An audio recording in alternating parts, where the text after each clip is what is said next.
오늘도 생명의 말씀을 통하여서 올해 마지막 주일 주시는 귀한 말씀의 은혜가 우리 모든 성도들에게 풍성하기를 주의 이름으로 간절히 축원합니다. 그리스도께서 오늘 여기까지 인도하셨음을 우리 사랑하는 성도들 믿으십니까? 네, 아멘. 감사합니다. 저도 믿습니다. 비록 힘들고 어려운 팬데믹 가운데 우리가 지금 통과하고 있지만 그럼에도 불구하고 하나님이 보호해 주셨기 때문에 우리가 여기까지 온 줄 믿습니다. 얼마나 많은 분들이 예배드리지 못하고, 얼마나 많은 분들이 자살을 하고, 얼마나 많은 분들이 이 상황에도 범죄에 빠져 있고, 얼마나 많은 분들이 이 상황에도 마약과 드러그, 약에 취해서 목숨을 잃는지 모릅니다. 그럼에도 불구하고 우리가 이 정도 이렇게 그나마 여기 있는 것이 정말 하나님의 은혜요, 그리스도께서 여기까지 인도하신 은혜인 것을 우리 모두가 감사할 수 있기를 주의 이름으로 축원합니다. 제가 보통 설교를 할 때는 책을 하나 가지고 쭉 하죠. 쭉 하죠, 끝까지. 그리고 책 한 권을 이제 딱 끝나게 됩니다. 그리고 이제 절기 때는 절기에 맞는 성경 구절을 찾아서 그 절기에 맞는 설교를 하게 됩니다. 그 외의 주일들을 제가 어느 본문을 가지고 설교하죠? 매일 성경 본문을 가지고 설교하죠. 네, 제가 항상 그렇습니다. 항상 매일 성경 본문을 가지고 금요일 날도 그렇고 주일 날도 그렇고 설교를 합니다. 그래서 매일같이 말씀 묵상을 계속 하시는 분들은 이렇게 담임 목사나 설교자가 지금 우리가 읽고 있는 본문을 가지고 설교를 딱 하게 되면 여러분 큰 깊은 유익이 있습니다. 그래서 말씀 묵상을 쭉 해오신 분들은 제가 굳이 오늘 본문의 배경을 설명하지 않아도 다 알 수 있는 것이죠. 또 금요 기도회를 또 잘 들으신 분들, 또 참여하신 분들은 제가 벌써 골로새서의 배경을 다 이미 금요일 날 설교했기 때문에 다 알게 되는 것이죠.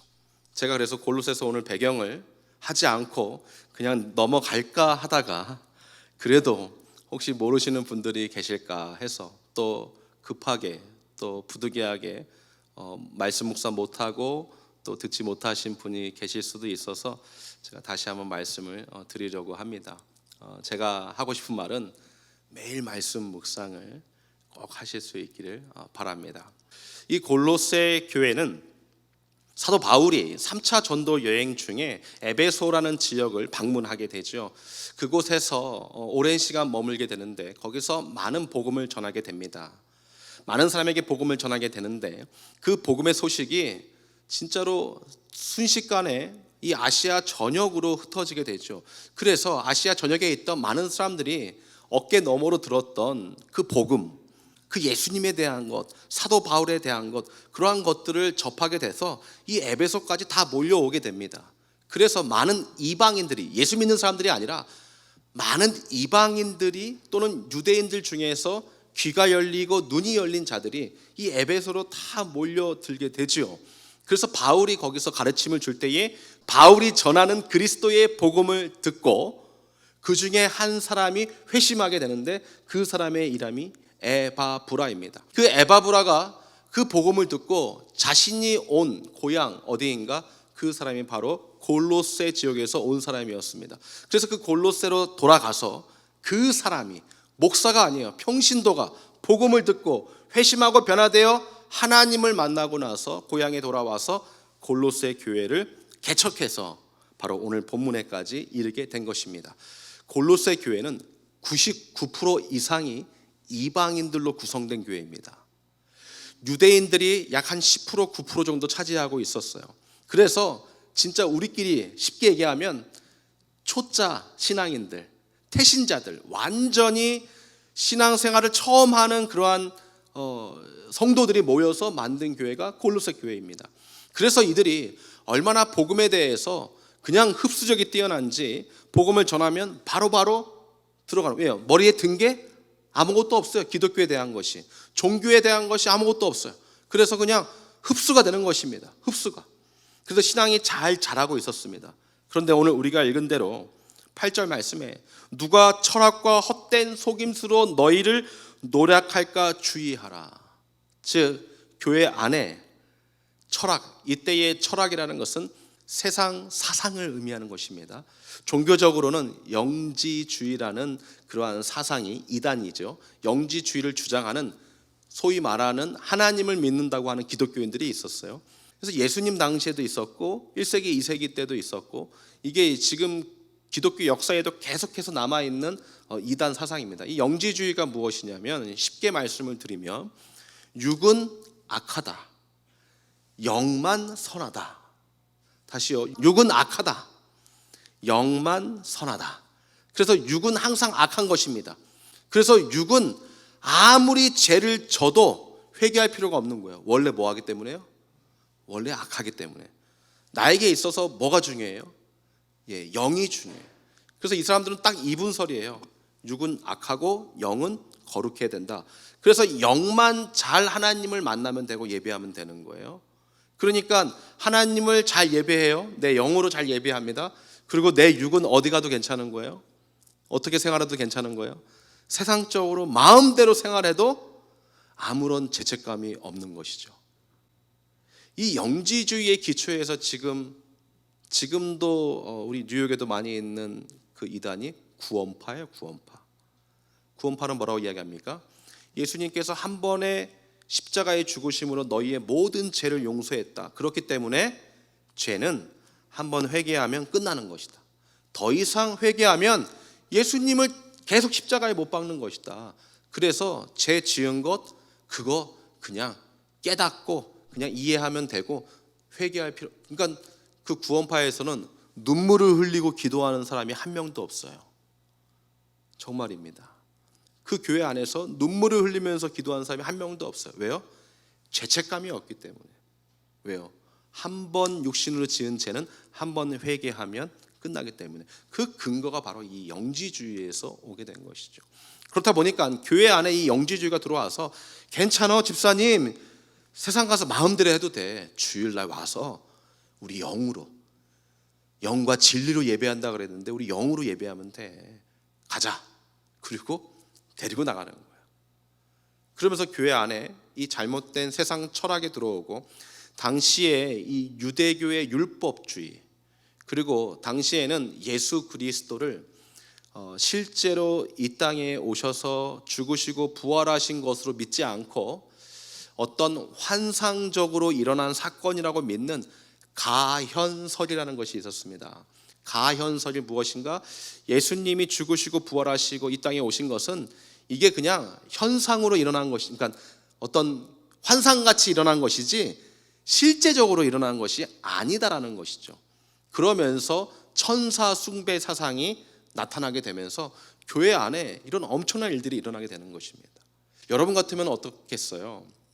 여러분이 그동안 배우고 알아왔던 복음 외에 어느 날 담임 목사가 딱 강단에 딱 서가지고 이상한 소리 하는 거죠. 예를 들면 이런 거. 다음 주에 주님 오십니다, 여러분. 그럼 여러분 어떻게 하시겠어요? 그런데 믿는 사람이 있는 거예요. 제가 한번 해볼까요? 있나 없나? 믿는 사람이 있다라는 것이죠. 그래서 교회가 무너지게 되는 거예요. 그래서 교회는 신약성경에 나와 있는 모든 서신서에서 교회에게 강조하고 있는 것은, 야, 너희들의 목사 잘 세워라, 목사가 제대로 서 있어야 돼, 이런 얘기하지 않아요. 너희가 잘 서 있어야 된다. 할렐루야. 여러분이 잘 서 있어야 돼요. 여러분이 정신 바짝 차리고 있어야지 제가 정신 바짝 차려서 말씀을 잘 준비해서 전하는 것입니다. 여러분이 깨어있지 않으면 제가 마음대로 막 전하게 되는 거예요. 유혹이 유혹. 우리 모두가 깨어 있어야 된다는 것이죠. 그래서 이 골로새 교회에 교회의 사명이 지금 흔들리게 된 것입니다. 여러분, 교회의 사명은 무엇입니까? 구약이든 신약이든 교회의 사명은 똑같습니다. 우리가 예배 드리고 나서 복음의 증인으로 살아가는 것입니다. 구약에서도 제사 지내고 성막에서 성전에서 예배 드리고 나서 정말로 하나님의 백성들로 잘 살아나가는 것이었습니다. 그게 교회의 모습이었어요. 그들의 사명이었어요. 신약에 와서는요, 마찬가지였습니다. 성전이 있을 때는 성전에 가서 제사 지내고 예배 드리고, 그리고 나서 정말로 아름다운 신앙인으로 살아가는 것이었어요. 근데 예수님이 딱 오셨네요. 그 예수님을 만나니, 야, 이제 성전이 거기가 아니라 너희 자신이 성전이야. 내가 너희를 성전 삼았어. 그래서 그들은 자신의 성전이 진짜 교회가 되기를 원해서 늘 거룩한 삶을 추구하고, 그리고 늘 교회는 모여야 되기 때문에, 다시요, 교회는 늘 모여야 되기 때문에 그들은 죽음 앞에서도 모이기에 힘썼던 것입니다. 여러분, 이 사도행전에 나와 있는 교회의 모습은 예를 들면 이런 것이죠. 여러분, 정말 최선을 다하여서 올 한 해 신앙생활 하셨습니까? 아멘 하실래요? 안 하실래요? 네. 한번 아멘 한번 해주세요. 그래야 제가 다음 스토리가 이어질 것 같아요. 여러분, 올 한 해 정말 최선을 다해서 신앙생활 하셨습니까? 자, 아멘이 맞는지 안 맞는지 한번 보겠습니다. 성경에 근거한 우리가 하나님을 향하여서, 또 교회를 향하여서, 또 정말로 전도의 현장, 선교의 현장을 위하여서 최선을 다한다는 의미는 무엇이냐면 목숨을 건다라는 거예요. 여러분이 아멘 하셨으면 정말 목숨을 걸고 신앙생활 올 한 해 하셨습니까? 우리 하나님은 이렇게 말씀하시죠. 야, 나는 너를 위하여서 최선을 다했다. 아, 하나님, 정말 최선 다하신 거 맞습니까? 제가 가진 게 별로 없고 오래 누린 게 별로 없는데 하나님 정말 최선을 다하신 거 맞아요? 야, 무슨 소리야? 내가 너 구원해 주려고 내 아들을 죽였는데, 이건 나에게 있어서 최선인데, 최고인데 넌 날 위해서 무엇을 했느냐? 그래서 성경에 기초한 우리가 최선을 다해서 헌신한다, 최선을 다해서 주님을 사랑한다라는 것은 목숨을 내어놓는다라는 거예요. 그래서 초대교회 성도들은 자기들 집에서 모여도 되지만 돌아가면서 모였단 말이죠. 우리 소그룹 모임, 동산 모임 하듯이 돌아가면서 모였어요. 예를 들면 저희 집이 여기예요. 우리 전사님 집이 150가 여기 뭐 서울 프라자라고 합시다. 거기서 이제 다음 모임인 거예요. 그런데 여기서 저기까지 가다가 5분도 안 걸리겠죠? 빨리 걸어가면. 근데 가다가 누군가 날 보고 저 기독교인! 그러면 뭐 하게 되는 거예요? 난 죽는 거예요. 난 사자밥이 되는 거예요. 우리 가족들은 다 찢어 죽임을 당해야 되는 거예요. 여러분, 가시겠어요? 안 가시겠어요? 그들은 최선을 다하여서 갔습니다. 물론 나 기독교인입니다 이렇게 하면서 가진 않았을 거예요. 우리가 전염병 걸려가지고 죽을 텐데 거기 가가지고 예배 드린다, 그건 잘못된 것이죠. 그건 바보 같은 짓이에요. 그러나 우리가 정말로 안전하게 지혜롭게 최선을 다하여서 정말 하나님 앞에 예배를 드리는가? 그들이 왜 그렇게 목숨을 내어놓으면서 그 예배의 자리를 사모했는가? 교회로 진정으로 우뚝 서기 때문에, 교회로서 사명을 감당하기 위하여서 그 예배를 사모하는 것입니다. 그래서 교회는 예배가 제일 중요한 거예요. 주님께서 다른 곳에서 뭐 어떤 기도의 자리에서, 어떤 선교의 현장에서 그런 말씀 하신 적이 한 번도 없어요. 늘 항상 성막으로 모였어요. 성전으로 모이게 하셨어요. 너희 성전이 거룩하다 말씀하셨어요. 예배가 그만큼 중요한 것입니다. 그리고 나서 이제 나아가게 되는 것이죠. 골로새 교회의 성도들에게 있어서 바로 이 교회의 사명, 교회의 역할, 교회의 기능이 지금 흔들리기 시작한 것입니다. 그래서 가짜가 교회 안에 들어오게 되었어요. 영지주의, 유대 율법주의, 혼합주의, 거기다가 세상의 금욕주의까지 들어왔어요. 금욕주의. 금욕주의는 무엇이냐면 육신을 무조건 억압하는 거. 억압. 성적인 것, 먹는 것, 뭐 입는 것 다 뭐든지 투머치 억압을 해가지고 오직 영으로만 하나님을 또는 내가 믿는 신에게 제사 지낸다라는 그러한 잘못된 사상이 막 들어오게 있는 것이죠. 그러니까 가짜가 너무 많은, 가짜가. 오늘 보십시오. 사도 바울이 골로새 교회 성도들에게 편지를 지금 쓰고 있는데, 그 철학과 잘못된 거짓 가르침에 대한 내용은 한 줄도 나와 있지 않습니다. 왜 그럴까요? 왜 그럴까요? 여러분, 진짜와 가짜를 분별하기 위하여서 가장 좋은 방법은 무엇입니까? 우리 교회 안에 어떤 이단 또는 뭐 신천지가 들어왔다고 치자고요. 그분을 판별하는 가장 좋은 점은 무엇입니까? 저 사람이 신천지의 가르침을 따르는지 안 따르는지, 이런 걸 봐야 될까요? 우리 한국인으로서는 우리은행 출신의 신도섭이라는 분이 한국 최초, 아시아 최초로 외화 위패 감별사가 됩니다. 외화, 그러니까 달러를 감별하는 사람인 거죠. 한국 최초, 아시아 최초. 몇 년도인지는 제가 아무리 찾아도 나오지가 않더라고요. 근데 그분이 아주 명언을 했어요. 이제 기자들이 막 인터뷰를 하지 않습니까?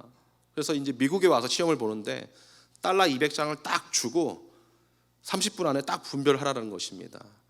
이 사람이 이제 뭐 열심히 공부했을 거 아니에요. 또 열심히 훈련도 했겠지 않겠습니까? 어떻게 그렇게 구별하냐고. 가짜를 어떻게 판별합니까? 가짜는 판별할 필요가 없다라는 거죠. 뭐만 골라내면 돼요? 진짜만 골라내면. 진짜만. 그래서 그분이 그래요. 가짜보다 진짜를 분별할 줄 알면 분별할 수 있다. 그 자기는 진짜만 공부해도 진짜만. 여러분, 왜 지금 사도 바울이 가짜에 대해서 이야기하고 있지 않아요? 골로새 교회 성도들이 진짜를 잘 모르기 때문에 그렇습니다. 우리가 왜 이단에 빠지고 왜 이단의 기에 쏙딱 넘어갑니까? 진짜를 모르기 때문에 그렇습니다.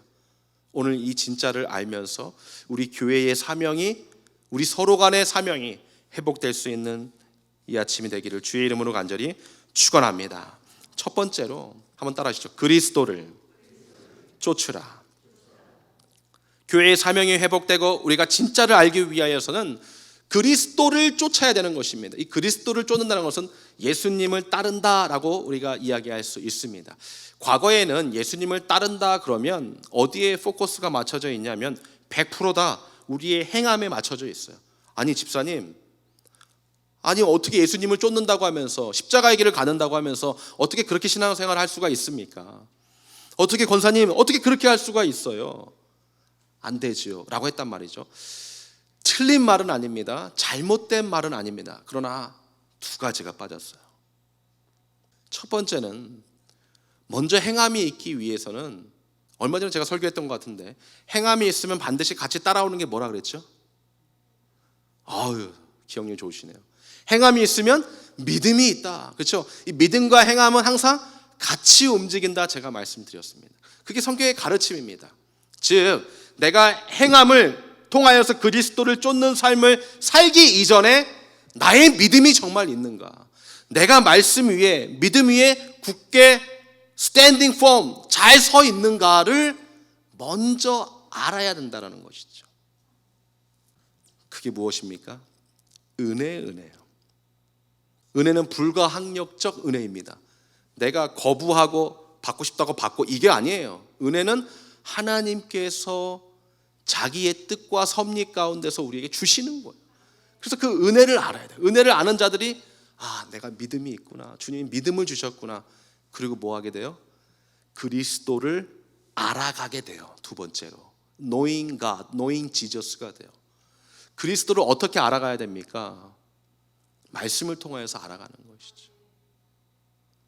여러분, 그래서 말씀을 듣는 만큼 우리가 자라나요. 우리가 읽는 만큼 깨달아집니다. 내가 알아갈수록 변화됩니다. 예수님께서, 하나님께서 왜 이렇게 두꺼운 성경책을 주셨어요? 이게 다 우리에게 필요하기 때문에 주신 것을 여러분 믿으십니까? 아멘. 아니, 한 아이가 있는데 이 아이가 잘 자라기를 원하는 아버지의 마음이 있어요. 그래서 맛있는 반찬을 다 준비했어. 내게 있어서는 맛있는 반찬이지. 하지만 이 아이에게 있어서는 저거 다 못 먹는 것들이에요. 이 아이가 딱 봤더니 자기는 우유만 좋아. 그래서 10살, 20살이 돼도 이 아이에게 계속 우유만 먹고 있다면 이 아이가 건강한 모습으로 자랄 수 있겠습니까? 그러나 아버지가 준비한 책상을, 그 식탁을 감사함으로 믿고 맛없어도 먹을 때에 그 아이는 건강하게 자랄 수 있는 것이죠. 마찬가지로 그리스도를 안다는 것은 이 모든 말씀을 알아가야 되는 것입니다. 그래서 성경을 읽는 것이 너무나 중요해요. 그래서 성경을 끝까지 안 읽어보신 분들은 한번 좀 읽어보십시오. 여러분이 지금 목숨을 내어놓고 이 자리에 와서 예배드리는 그 하나님이 어떤 분이신가, 예수님이 날 위해서 무엇을 하셨는가, 여기에 다 기록되어져 있기 때문에 저는 주님의 말씀을 통하여 그리스도를 아는 여러분들 되시기를 주의 이름으로 간절히 축원합니다. 그리고 이제 행함이 있는 거예요. 그리고 이제 행함이 있는 거예요. 그런데 이 그리스도를 쫓는다 했을 때에 믿음과 행함이라고 그랬죠. 그래서 우리는 믿습니다. 그래, 은혜를 알았습니다. 그리고 또 행함에 계속 초점이 맞춰져 있어. 그래서 마치 행함을 통하여서 자꾸 내가 드러나고, 행함을 통하여서 마치 내가 무슨 직분, 어떤 면류관을 쌓는다라고 착각하는 경우가 너무나도 많이 있어요. 그런데 그것이 우리 인간의 이 심리적 정상적인 모습입니다. 그러니까 그 만족감이죠, 만족감. 내가 이 일을 성취함으로 인하여서 나는 이 정도 됐다, 남들이 나를 알아주겠지라는 그런 성취감, 만족감이 우리 인간들에게 모두에게 있는 건 정상이라는 것이죠. 하지만 그것이 일반화가 되고 그것이 우선순위가 되면 우리에게 문제가 되는 거예요. 우리는 그걸 뭐 해야 돼요? 절제해야 돼요. 할렐루야. 자제해야 되는 것입니다. 그 세상에 밀려오는 그러한 욕심들, 그런 생각들을 자꾸 밀어내야 돼요. 그리고 예수님께서 나에게 말씀하시는 대로 살기를 원해야 된다는 것이죠. 그러기 위해서는 오늘 사도 바울이 진짜 이야기하는 것이 이렇게 이야기하고 있습니다. 7절 말씀이에요. 그 안에 뿌리를 박으며 세움을 입어 교훈을 받은 대로 믿음에 굳게 서서 감사함을 넘치게 하라. 그 안에라는 것은 예수 그리스도 안에 뿌리를 박으며 세움을 입어 교육을 받으며 믿음에 굳게 서라라는 것이죠. 그럼 놀랍게도 이 네 개의 동사가 뿌리를 박으며 세움을 입어 교육을 받은, 그 다음에 믿음에 굳게 서서, 이 네 개의 동사가 다 패시브, 수동태로 되어 있습니다. 우리가 뿌리 박고 싶다고 박는 게 아니에요. 누군가 우리를 넣어주는 거예요. 세워주는 거예요. 가르쳐주는 거예요. 서게 하시는 거예요. 할렐루야. 누가 해주시겠습니까? 그 안에 예수님께서, 예수 그리스도 안에서 우리를 그렇게 만들어 가신다라는 것이죠. 이걸 깨달아야 돼요. 이걸 깨달은 자에게는 뭐라고 나오겠어요? 감사합니다. 감사함을 넘치게 하라. 저 넘치게 하라. 희한하게 7절에서 유일하게 저 넘치게 하라는 수동태가 아니라 뭐겠어요? 능동태. 내가 하는 거야. 내가. 하나님이 여러분을 여기까지 인도해 주셨어요. 이제 여러분이 받은 은혜를 카운트하십시오. 여러분이 받은 감사할 것들을 한번 생각해 보십시오. 아무리 작을지라도, 아무리 하찮을지라도 여러분 감사함을 넘치게 하는 여러분의 입술에 고백이 있기를 주의 이름으로 간절히 축원합니다. 그럴 때에 교회의 사명이 회복돼요. 두 번째로, 그리스도와 함께 부활하게 하심을 믿어야 됩니다. 한번 따라하시죠. 그리스도와 함께 부활하심을 믿어야 된다. 오늘 12절 말씀 같이 함께 보겠습니다. 12절 다 같이 읽을게요. 시작. 너희가 세례로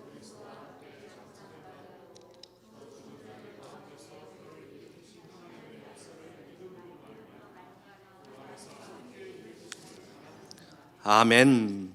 우리가 그리스도와 함께 죽으시고 부활하신 사건, 그 사건이 복음이에요. 그런데 바울은 한 단어를 추가했죠.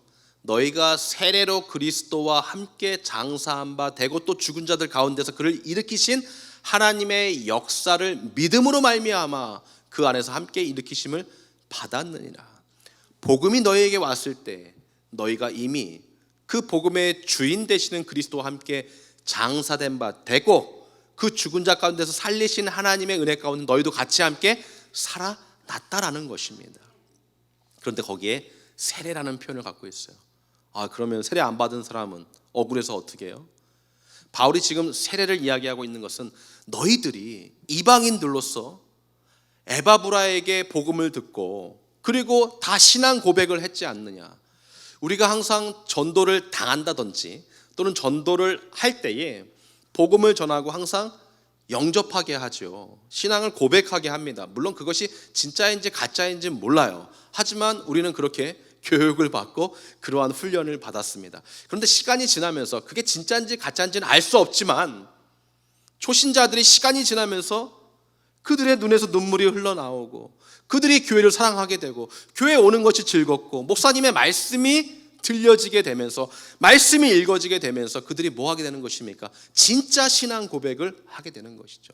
그 신앙 고백이 무엇인가? 바로 내가 그리스도와 함께 죽고 그리스도와 함께 부활했다라는 천국의 소망을 안고 살아가고 있는 복음의 증인들이라는 것입니다. 여러분, 이 고백이 있으십니까? 이 고백이 있어야 돼요. 그래야 그것이 교회의 사명이 회복되는 것입니다. 우리 가정에, 내 개인적으로도 내가 그리스도와 함께 죽었다 살아난 것이 믿어지지 않는다면 심각하게 우리 자신을 뒤돌아봐야 된다라는 것이죠. 마지막 세 번째로 한번 따라하시죠. 십자가로 승리함을 잊지 마십시오. 오직 십자가로 승리하는 것입니다. 오늘 14절, 15절, 제가 14절 읽고 여러분들이 15절 읽어주세요. 우리를 거스리고 우리를 대적하는 의문에 쓴 증서를 도말하시고 제하여 버리사 십자가에 못 박으시고.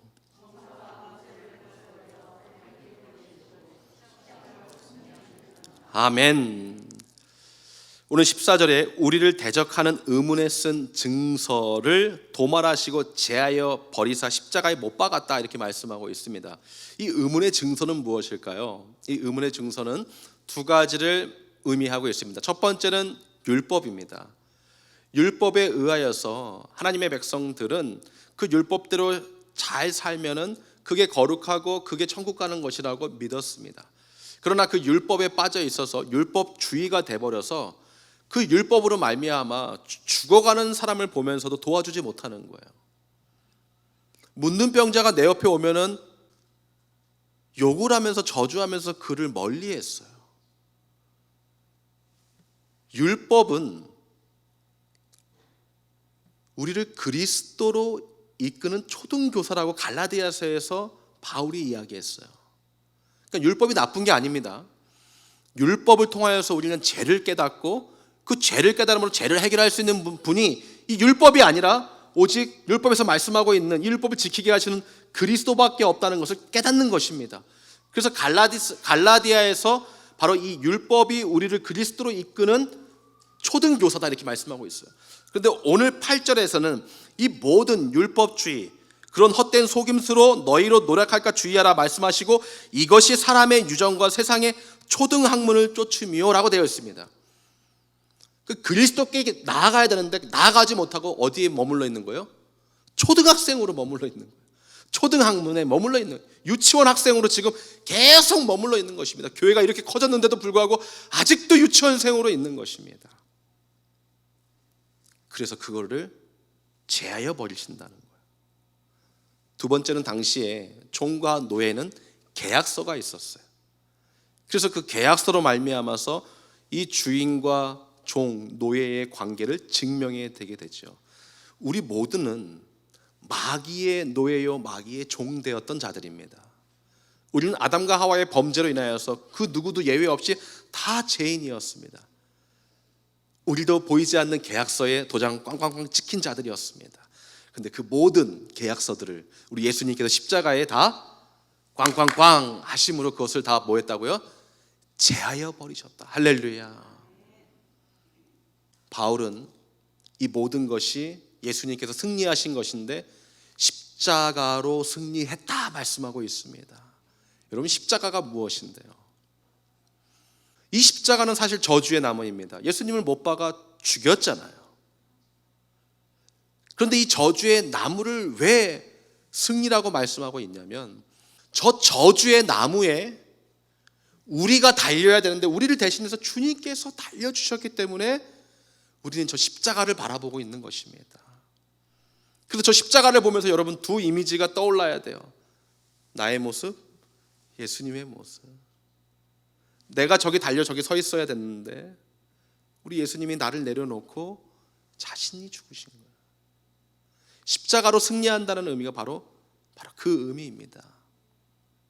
제가 목회자로서 이 십자가로 승리한다, 또 십자가의 길을 간다라고 했을 때에 네 가지 단어로 제가 성경을 통하여서 한번 정리를 해보았습니다. 첫 번째는 순종입니다.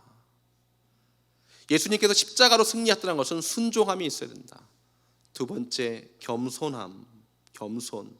세 번째, 오래 참음. 네 번째, 끝까지 사랑. 우리 예수님 친히 하늘 보좌를 버리시고 이 땅에 내려오셨습니다. 순종하신 것입니다.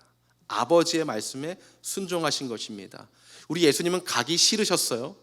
죄송합니다. 이게 표현이 좀 이상하지만 성경에 그러한 모습이 보이죠. 예수님 힘들어 하셨어요. 가기 싫으셨어요. 순종하셨습니다. 우리 예수님 겸손하셨어요. 많은 군중들이 예수님의 기적과 표적을 보면서 왕으로 추대하려고 그랬어요. 그래서 예루살렘에 입성할 때에 호산나 다윗의 자손이여 오시옵소서 하고 외쳤던 것입니다. 이제 왕이 된다라고 믿었던 것이죠. 근데 우리 예수님 겸손하셨습니다. 어린 나귀 새끼 타고 들어가셨어요. 우리 예수님 그 모든 부와 명예를 다 버리셨어요. 오래 참음. 예수님이 3년 동안 자신의 공생의 첫 발걸음을 뛸 때에 가장 먼저 부른 제자들, 그 제자들을 3년 동안 양육합니다. 얼마나 우리 예수님께서 정말로 애틋하고 사랑스럽고 정말 은혜롭게 그들을 양육하셨겠습니까? 근데 그들이 계속 의심합니다. 계속 엉뚱한 짓을 합니다. 예수님 십자가에 달리시는 그 순간까지도 그 제자들 중에 한 명도 제대로 서 있는 사람이 없이 다 예수님을 저주하고 침뱉고 도망갑니다. 어떤 제자는 빨개 벗고 도망간 제자도 있었어요. 그런데 우리 예수님께서는 그들을 참아주시고 부활하신 후 가장 먼저 누구에게 가셨습니까? 네, 제자들에게 가셨어요. 자기에게 침뱉은 제자에게 우리 예수님 가셨습니다. 오래 참으신 마지막 끝까지 사랑. 우리 예수님께서 이제 십자가에 다 올라가셨어요. 우리는 영화를 보고 그냥 얘기만 들으니까 이게 잘 감이 안 오지만 여러분, 저는 여러분들이 깊이 있게 예수님의 이 십자가의 고난과 죽으심을 묵상할 수 있기를 축원합니다. 근데 우리 예수님 그 십자가에 딱 올라가셨어요. 그랬더니 사람들이 뭐 하고 있어요? 네, 언제 죽나 지켜보고 있어요. 예수님 옷 찢어가지고 서로 가져가려고 그러세요. 이스라엘에 가서 성지순례를 할 때 볼 때 제가 아주 감명 깊게 봤던 것은 그 성지들마다 있는 교회들마다 가보면은 예수님께서 이 비아돌로로사, 이 십자가의 고난의 길을 걸어가신 800m의 거리를 그림으로 다 이렇게 그려놓은 것들이 많이 있고, 그리고 예수님께서 마지막 십자가에서 죽으시는 장면이 참 많이 있더라고요. 왜 이렇게 많이 있나 봤더니 그 예수님의 죽으심에 대한 기록이 별로 없어요. 그래서 구전으로 내려오는 그 이야기를 바탕으로 많은 화가들이 그걸 그려가지고 거기다 다 비치해 놨다는 것이죠. 그래서 진짜는 다 박물관에 가 있고 가짜 카피본만 이렇게 이제 사람들이 볼 수 있도록 이렇게 많이 해놓은 거예요. 참 많이 있더라고요. 근데 많은 사람들이 예수님께서 죽으시는데 많은 사람들이 슬퍼해요. 슬퍼. 근데 사람들의 표정이 보면 사람들의 표정이 슬프지 않아요. 예수님이 예수님이 아니라 한 사람이 죽었더라도 마음 아파야 되는데 그렇게 슬퍼하지 않아요. 오직 딱 한 사람만 슬퍼하고 있었어요. 제가 본 사진들은 누구였을까요? 예수님의 어머니 마리아가 눈물이 흐르고 있어요. 나머지들은 다 뭐 하고 있어요? 그냥 바라만 보고 있어요. 어떤 그림에서는 웃고 있는 모습도 있었어요. 그건 좀 너무했더라고요. 그때에 우리 예수님께서 그 십자가에서 뭐라고 마지막으로 기도하시고 운명하십니까? 주여 저들의 죄를 용서하소서. 끝까지 사랑. 자기를 보고 비웃는 백성을 위하여서 용서하는 끝까지 사랑. 저는 우리 교회의 이러한 교회의 사명이 회복될 수 있기를 주의 이름으로 간절히 축원합니다. 정말로 원수를 용서하고 끝까지 사랑한다는 건 쉽지 않죠. 올 한 해를 마감하면서 정말로 우리는 진정한 교회로 서 있었는가? 정말 우리는 정말로 그리스도를 잘 쫓는 그러한 교회의 모습이었는가? 우리는 정말로 바울이 가르쳐주는 대로 예수 그리스도와 함께 죽고 부활하신 그 신앙 고백을 가지고 천국의 소망을 가지고 살아가는 교회의 모습으로 여기까지 달려왔는가? 우리는 날마다 어렵고 힘들 때마다 내가 손해보는 일 앞에서 나는 십자가로 승리했는가? 주님께서 내 안에 계시고 아무것도 두려워 말라. 주님은 우리의 소망이요, 우리의 요새요, 우리의 영원한 왕 구주가 되심에도 불구하고 우리는 진정한 교회로 달려왔는가? 다시 한번 주님 앞에 회개하고, 그럼에도 불구하고 우리에게 여전히 오래 참으시고 우리에게 끝까지 사랑을 베푸시는 그 주님 앞에 다시 한번 2022년도에는 우리가 다시 한번 전진하겠습니다. 오직 예수, 오직 십자가의 승리로 우리를 이끌어 달라고 기도하며 찬양하며 예배하며 달려가는 우리 모두가 되시기를 예수 그리스도의 이름으로 간절히 축원합니다. 주님은 나의 산소, 주님은 나의 산소, 주님은 나의 요새, 주님은 나의 소망, 나의 힘이 되시며. 할렐루야. 주님은 나의 산소, 주님은 나의 산소, 주님은 나의 요새, 주님은 나의 소망, 나의 힘이 되시. 우리 믿음으로 선포할까요? 내 마음이 힘에 겨워질지라도, 내 마음이 힘에 겨워 주님 나를 지켜주시네. 주님 나를 지켜주시네. 아멘. 세상의 험한 풍파, 원하실 때도 주님 나를 지켜주시네. 주님은 나의 산, 주님은 나의 요새, 주님은 나의 요새, 주님은 나의 소망, 나의 힘이. 우리 믿음의 고백으로 주님은 나의 산소, 주님은 나의 산소, 주님은 나의 요새, 주님은 나의 소망, 나의 힘이. 오직 주만이, 오직 주만이